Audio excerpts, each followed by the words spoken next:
Gita Jayanti is the anniversary of Lord Krishna speaking Bhagavad Gita to Arjuna, and this year it fell on December 19th.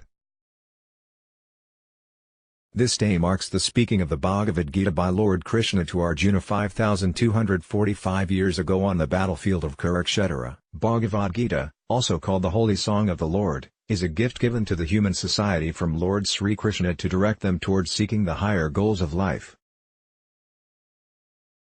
Athato Brahmajanasa, the Vedanta Sutra states, "Now you have got this human form of life, inquire about self-realization." Bhagavad Gita is the perfect book for reaching that goal.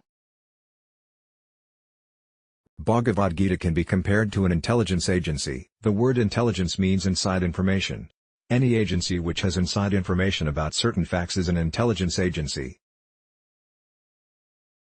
Every country in this world has some intelligence agencies, such as Intelligence Bureau in India, Central Intelligence Agency in the US, Secret Intelligence Service in the UK, etc. All these agencies have access to information which common people do not have.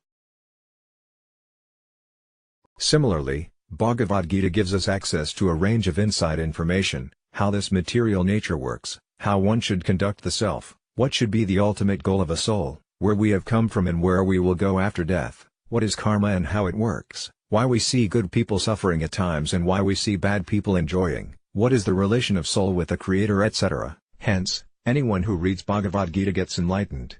When Bhagavad Gita was spoken, the 5 Pandavas were practically the most skilled, intelligent, cultured and refined people in this world.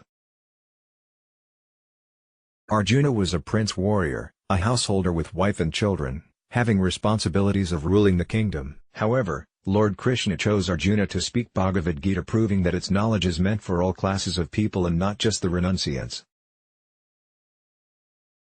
Moreover, Bhagavad Gita was spoken in the midst of the most gruesome impending war. Lord Krishna, however, chose to speak Bhagavad Gita in that situation by postponing the war, which proves the significance of the knowledge in all situations of life and especially during difficult situations.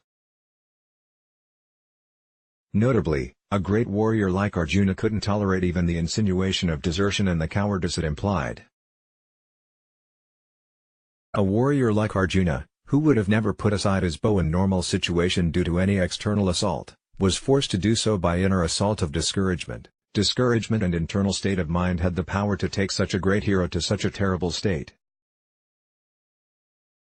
Whether it is depression, dejection, or disheartenment, discouragement is one of our extremely dangerous enemies. For Arjuna, even the thought of deserting and leaving the war was unconscionable. It was to be considered a prospect worse than death. Bhagavad Gita is a book which is evergreen in its relevance. Any book written by a person of this world may stay for a few years, but afterwards it loses its charm. However, Bhagavad Gita being spoken by the Supreme Krishna himself 5,000 years ago is eternally fresh like he himself. As Ralph Waldo Emerson says, "I owed a magnificent day to the Bhagavad Gita. It was the first of books. It was as if an empire spoke to us, nothing small or unworthy, but large, serene, consistent, the voice of an old intelligence which in another age and climate had pondered and thus disposed of the same questions which exercise us."